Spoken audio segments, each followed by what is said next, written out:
मनुष्य के द्वारा 10 पुण्य है जो शिव महापुराण की कथा कहती है, एकांतेश्वर महादेव की कथा कहती है। मनुष्य को अपने जीवन के 10 पुण्य का स्मरण करना चाहिए। 4 पुण्य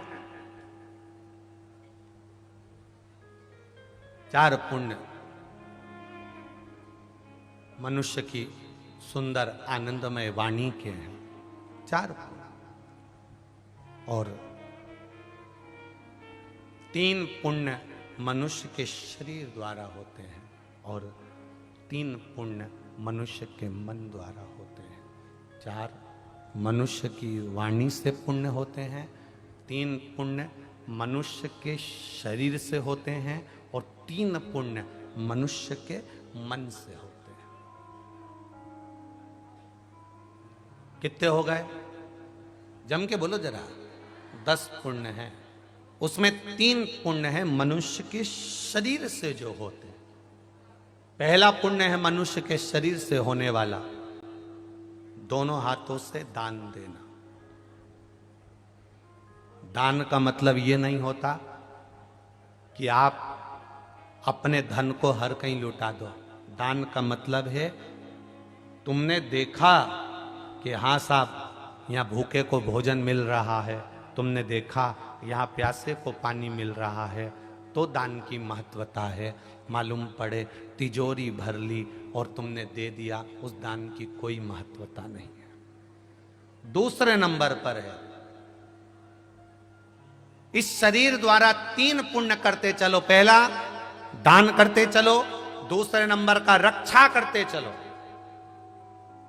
रक्षा से मतलब है बन सके पड़ोस में नातेदार, रिश्तेदार, कुटुंब, कबीले अपने जो परिचित रहते हो, उनके जीवन में अगर कहीं थोड़ी तकलीफ है तो उनके जीवन में तुम भी थोड़ा सा खड़ा होना चालू करो।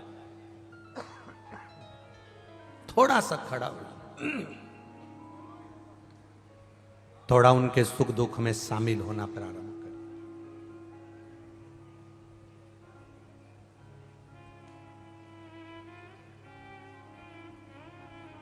तीसरा पुण्य हमारे जीवन में हम इस शरीर के द्वारा सेवा करो। यहां पर इतने लोग कथा श्रवण करने आए हो, आपसे निवेदन है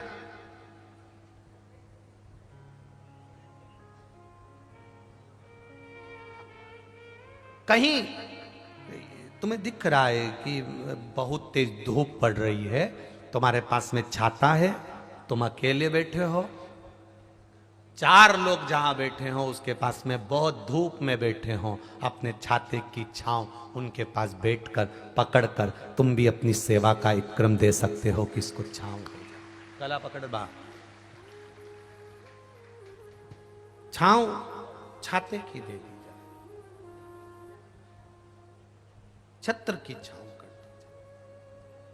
कितनी माताएं बैठी हैं, सब कोई अपने अपने चादर निकाल लेती है, कोई अपना रुपट्टा निकाल लेती है, धूप में एक बैरिकेड से दूसरी बैरिकेड, दूसरी बैरिकेड से तीसरी बैरिकेड बांध देते हैं, तो वो एक छाया कर कर खुद को भी छाया मिल रही है और दूसरे को भी मिल रही है। सेवा का प्रकल्प बड़ा। शरीर के 3 पुण्य हैं जो हमको करना है। पहला दान, दूसरा रक्षा और तीसरा सेवा। फिर आता है महाराज मन के 3 पुण्य हैं। पहले नंबर पर दया करो, दूसरे पर दया का क्रम बनाकर चलो।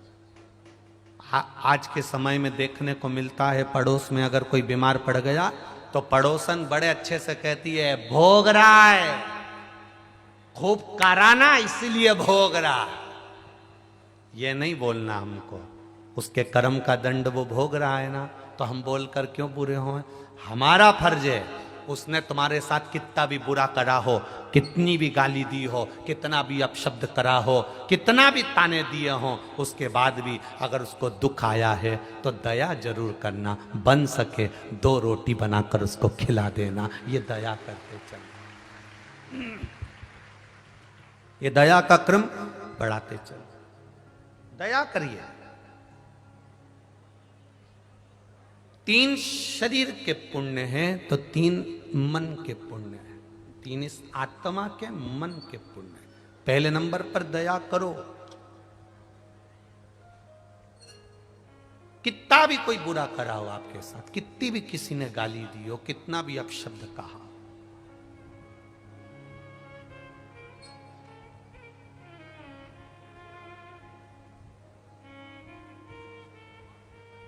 दया छोड़ना नहीं है।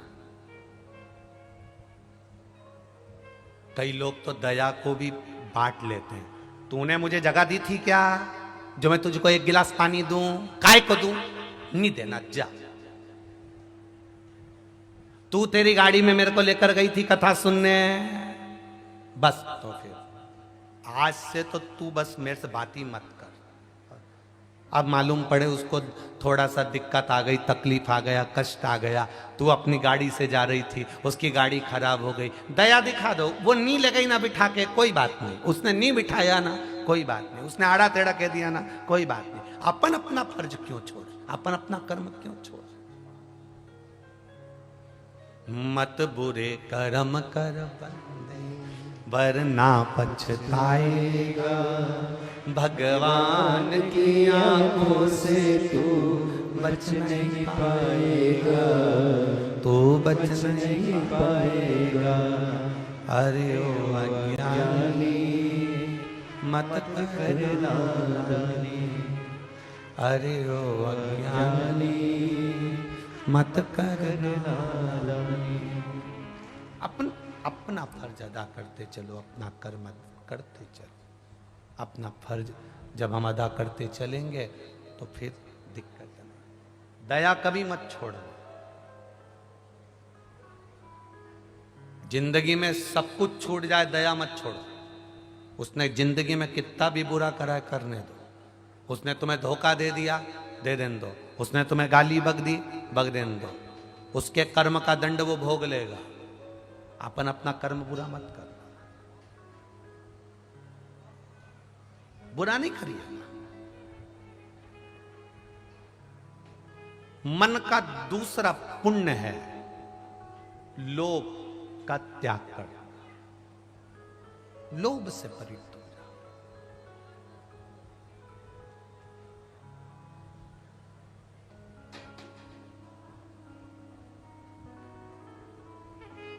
मन का दूसरा पुण्य है लोभ से छुटकारा।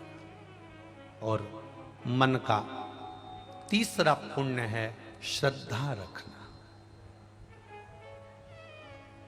आपका भीतर श्रद्धा ही नहीं है और आप मंदिर में जाकर बैठ गए, विश्वास ही नहीं है, मंदिर में जाकर बैठ गए तो उसका कोई फायदा नहीं, कोई लाभ नहीं। अगर आपकी श्रद्धा, आपका विश्वास प्रबल है तो परमात्मा को भी मिलने में देरी नहीं लगेगी। ध्यान देना। तुमरुका जी पार्वती जी को ज्ञान उपदेश देते हैं। एक बार तुमरुका जी आ गए कैलाश पर और माता पार्वती जी बैठी हुई थी और पार्वती जी भगवान शंकर की पूजन कर रही थी, शिवलिंग की पूजन। कई लोग कहते हैं क्या पार्वती जी ने, जब पार्वती जी कुंवारी थी तब शिवलिंग की पूजन करी थी, शादी होने के बाद पार्वती जी ने शंकर जी के शिवलिंग का पूजन नहीं करा? नहीं महाराज, शिव महापुराण की कथा कहती है, लिंग पुराण की कथा कहती है, पार्वती जी कुंवारी थी तब भी शिवलिंग का पूजन करती थी और पार्वती जी का मंगल विवाह हो गया। उसके बाद भी एकांत में शिवलिंग बनाकर माता पार्वती जी उसका पूजन करती थी। एकांतेश्वर महादेव। दिखावे से दूर, दिखावे से दूर। तुम मंदिर में गई, हाथ से कपड़ा ले गई, पोछा लगा रही हो और तुम सोचो कि मुझे 4 लोग देखें कि मैं मंदिर में पोछा लगा रही हूं, मैं मंदिर में झाड़ू लगा रही हूं, मैं सेवा करती हूं, मैं मंदिर में आती हूं, आरती करती हूं, मैं मंदिर संभालती हूं, मैं मंदिर में आकर